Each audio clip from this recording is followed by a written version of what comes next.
Salam sepak bola, sahabat bola mania. Jumpa lagi dalam Bola Mania Channel bersama Yosef Tortolis. Penampilan menjanjikan dipertontonkan oleh tim nasional usia 17 tahun saat semalam bertarung melawan raksasa Asia, Korea Selatan dalam friendly match. Meski akhirnya menyerah 0-1, tim asuhan Bima Sakti telah menunjukkan kualitas permainan level atas. Betapa tidak, duel Garuda Muda kontra Korea Selatan semalam sesungguhnya berlabel David kontra Goliat. Maklum, Korea Selatan usia 17 tahun sudah 3 kali menjadi juara Piala Asia U17 dan sudah 3 kali melaju hingga babak 8 besar Piala Dunia U17. Dan tim yang dihadapi pasukan Bima Sakti semalam adalah finalis Piala Asia U17 tahun 2023.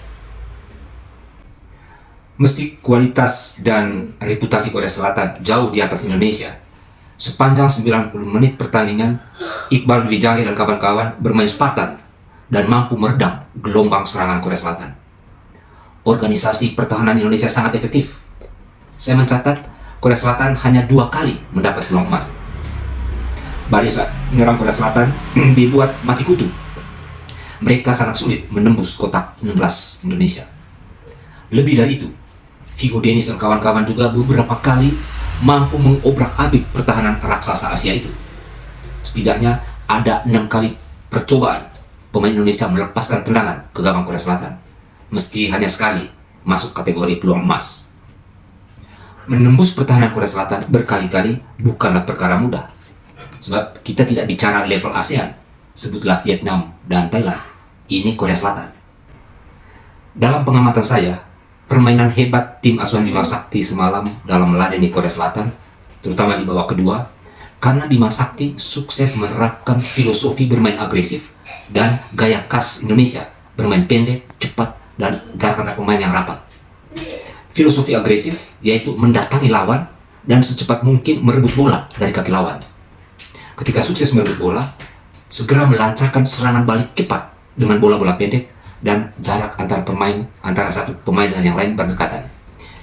Kalau di babak pertama Indonesia lebih banyak dikurung oleh pemain-pemain Korea Selatan, permainan tim Garuda di babak kedua semakin seimbang karena 4 back Indonesia agak naik mendekati garis tengah.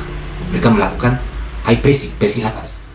3 gelandang beroperasi di garis tengah, di sekitar garis tengah. Lalu 3 penyerang Indonesia berada di area Korea Selatan, sekitar 15-20 meter dari garis tengah. Pressing tinggi seperti ini membuat lini tengah Korea Selatan tidak lagi leluasa masuk ke area pertahanan Indonesia. Bahkan saya melihat Korea Selatan justru lebih cenderung melakukan serangan balik di babak kedua. Mereka banyak melancarkan serangan balik, terutama lewat kedua sayap mereka. Dari sisi serangan, taktik high pressing atas tim Garuda membuat para pemain bisa melakukan serangan frontal ke pertahanan Korea Selatan. Sebab mereka ketika berhasil merebut bola di daerah tengah, jarak antara mereka merebut bola dengan daerah pertahanan Korea Selatan sudah semakin dekat.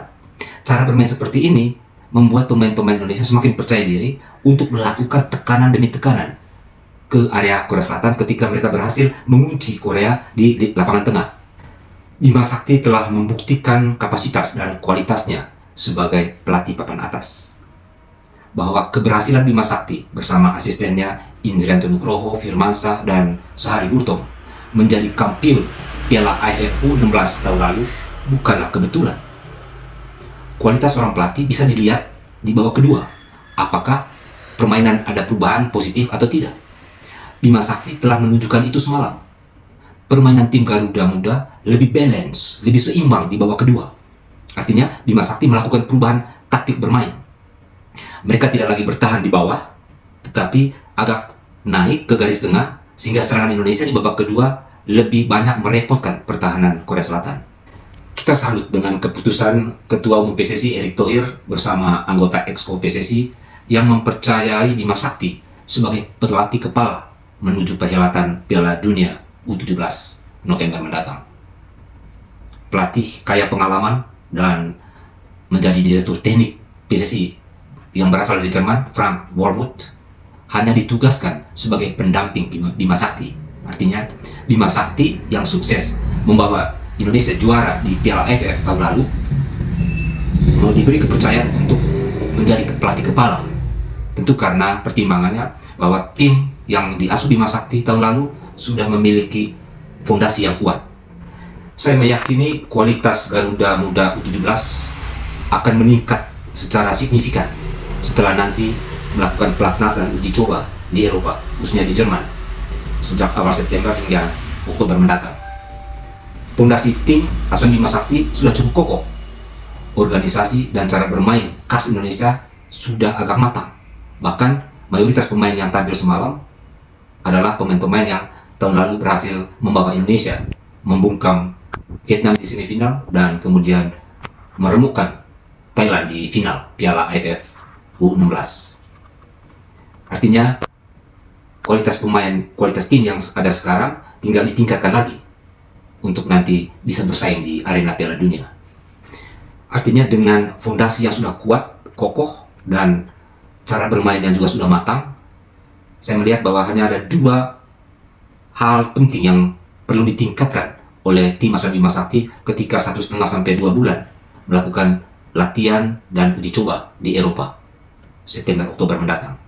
Yang pertama, tentu saja memperkokoh fisik dan mental pemain agar mampu bertarung di level atas, di level dunia.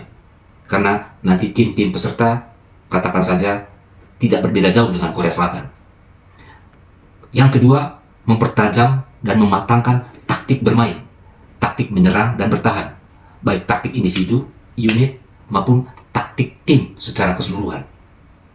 Saya percaya kedua hal itu, fisik, mental, serta taktik, akan meningkat secara signifikan selama Arkan Kakak dan kawan-kawan berlatih dan beruji coba di Eropa dalam 2 bulan ke depan.